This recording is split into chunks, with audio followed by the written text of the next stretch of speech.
Wow. What a beautiful time of year this is. This is probably my favorite time of year because it's a season where we get to pause and savor the gifts of faith, family, and friends.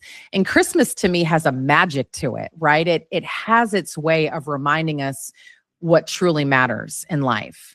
The gift of our Savior himself and the opportunity that we have to receive him and the abundant life he longs to give each and every one of us.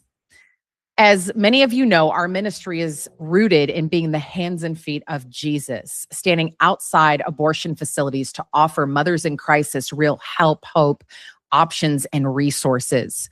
And this radical love has led to more than 25,000 lives saved in just 11 years. I mean, wow, again, that is miraculous because when I was given the vision for Sidewalk Advocates for Life, I never dreamed that we would be at this place with these victories at this point in our history. Again, nothing short of amazing, and to God the glory for that.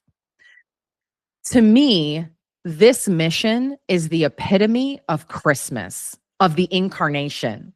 At Christmas, we celebrate Christ coming among us and becoming one of us, God made flesh, walking with his people, not in condemnation of his people or against his people, but walking with his people to lead them home to heaven.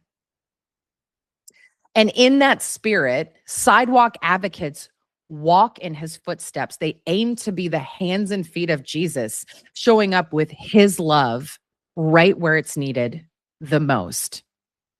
Indeed, Sidewalk Advocates stand at the greatest crossroads of life and death in our world today, the sidewalk in front of our local abortion facility. Because if it's true that abortion is the greatest cause of death in the history of the world, and it is, then that means that we are the last line of defense in the greatest human rights movement on earth. And I don't say that as any point of pride for myself, but to recognize so many of you that have gone to these dark places and offered love and light and peace and hope and transformed the darkest place in your community into one of possibility as a gateway, not only to the loving, life-affirming alternatives in your community, but to the abundant life that he so wants to give us.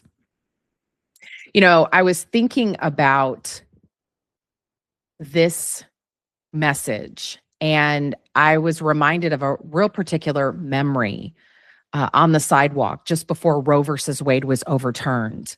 I was on the sidewalk in Louisville, Kentucky, a very famous, notorious abortion facility right in the heart of Louisville. And I remember standing on the sidewalk with one of our fellow national team members and Sidewalk Advocates, Jeff. Jeff was an old college friend of me and my husband and a friend of the ministry who sometimes traveled with us national team members to assist at events or help out on the sidewalk from time to time. And Jeff made it known that he was the prayer support, right? You could even say he was kind of like the bodyguard in some ways. He watched out for us women on the sidewalk. But he made it known that he was not really, he had been through a training. He was not really per se a sidewalk advocate, that he felt very called to prayer support. And that's awesome. Many of you feel that way, right? But he also made it known that he was there to help really as needed. And I remembered encountering a father at the Louisville facility. His girlfriend and her mom had kind of, blown through the front door. Mom, or the grandmother of the preborn child, was the one seemingly running the show, really pushing her daughter to go through with this. The daughter was very much, though, complicit, right? I didn't get the feeling that it was any sort of illegal coercion. But as we all know, many abortion decisions are just enveloped by pressure from every side. And this father seemingly was like along for the ride, trying to figure this all out. And I just remember the three of them going inside. And at one point, the father exits. And I won't use his real name, although I'll never forget it. I'll call him Jay. And Jay comes out. And I just remembered he started to sit down on the curb next to the sidewalk. And I just had a moment where I was looking around at all these people who were protesting with angry signage, and there's a street preacher, and there were people just doing a whole hodgepodge of weird things. And of course, I was there, as a sidewalk advocate to offer options and resources and help. And I just thought, man, this is such a moment, right? And I just remembered quietly kneeling down and introducing myself and saying something along the lines of, "Hey, I'm Lauren. I know you guys must be here because you're in a tough spot, but I want you to know we have real help and hope for you guys today. And we've got a pregnancy center right next door that can help with X, Y, and Z. And, here's all the amazing things we can do for you guys. I'd love to hear your story. Like, what is it that brings you guys here today?" And he started to kind of get into it a little bit. And I found out that his girlfriend was inside getting ready to take the 2-pill chemical abortion regimen. And for those of you who are familiar with that process, usually, at least at the time, would take the first pill in clinic. And that pill blocks progesterone, which is the pregnancy hormone. It feeds the baby, it sustains the baby, and this pill steals it from the woman's body. And usually then you would take the second pill at home and she would expel, right? It would cause like something akin to a violent miscarriage, if you can even call it that. And so she was inside getting ready to do this, and he seemed really understandably distraught about it. This was his baby. And so I let him know about the pregnancy center next door and everything, again, that we could do for him. And I even offered him an opportunity to walk next door with me and to talk to the pregnancy center. And so for the first time in like over 20 years on the sidewalk, right, I walked a father alone over to the pregnancy center. Like usually I do it as a couple or it's the woman alone, right? But in this case, for different reasons, it felt right to just go have him hear that what I was saying was true. And sure enough, he met with that pregnancy coach or counselor next door, probably was in there about 15 minutes. And he comes out and he's got like a fire in his belly, right? And he decides that he's going to go inside and tell her about all this help that I had offered, that the pregnancy center was offering. I think he was inside like 15-ish minutes. And all of a sudden he comes blowing out.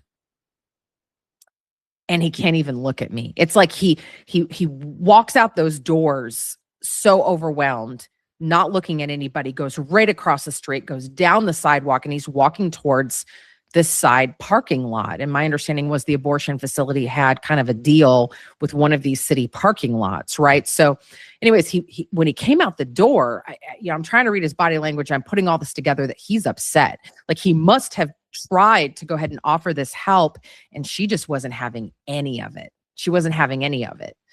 And he was so distraught that he couldn't save his baby, at least at that moment. And so, I call out to him, "Hey, Jay, hey, buddy, tell me what's going on," right? And I'm trying to kind of very carefully follow after him, but also kind of give him some space. And I just remember him going into this parking lot, and I stop at the edge of the parking lot because, if I go onto that property and it is shared with the abortion facility, I could have been in the disposition of a trespasser, even though, what we were doing that day was so much more than being a trespasser. It's being a friend. It's offering hope and help, right? But anyways, and I remember him pulling out a golf club from the car, like watching him pull this big golf club out. And I literally have a human moment. And I think to myself, oh my gosh, I'm going to die of blunt force trauma here at the Louisville, Kentucky abortion facility, right? He's kind of looking at me, but he's kind of not. And I just remembered after that kind of initial fear passed, I watched him walk the other direction away from me. And I watched him take that golf club, so upset, and he began to mercilessly beat the side of a tree. And then he turned to a box on the ground and began to beat the crud out of that as well. And I just remember having a moment thinking, wow, like this guy is so hurt. He's so angry. He doesn't even know what to do right now. So broken that he can't save his child right now. And I got a clue pretty quickly that I was not supposed to be the person to tell him about this opportunity called abortion pill reversal. For those who are headed into the abortion facility, or maybe they come out and they smoke a cigarette or they run to the car or whatever. Sometimes there's an opportunity there, but wherever we can, we try to let people know that if they're considering the 2-pill chemical abortion regimen, especially if they've already taken the first pill, that there's an opportunity to reverse it by supplementing the progesterone that the first pill has stolen from the woman's body. This is a beautiful opportunity offered by Heartbeat International, one of the largest pregnancy center systems in the world. And I wanted to get that into his hands because I knew it would give him hope that maybe when his girlfriend's mom, who seemingly again was running the show, was kind of, away from the picture, then he and his girlfriend might have an opportunity to talk and they'd be able to reverse that decision.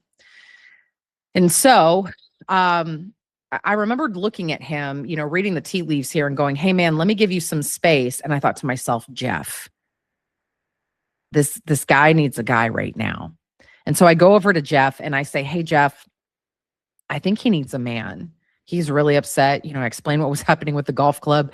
Can you go find a way to slip this in his hands so at least he has it? He can call the hotline later. They can look up abortionpillreversal.com, right? And Jeff was like, yeah, I'm on it.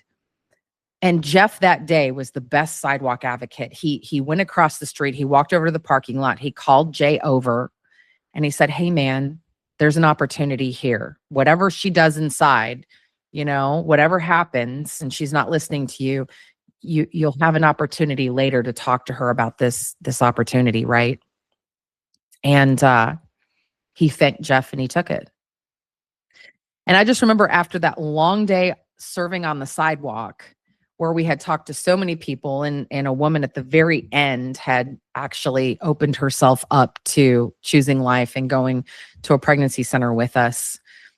Jeff turned to me and he said, Jesus sent the disciples out 2 by 2 to share the good news and to bring people abundant life. And this today, what we're doing, it hit me as living the gospel.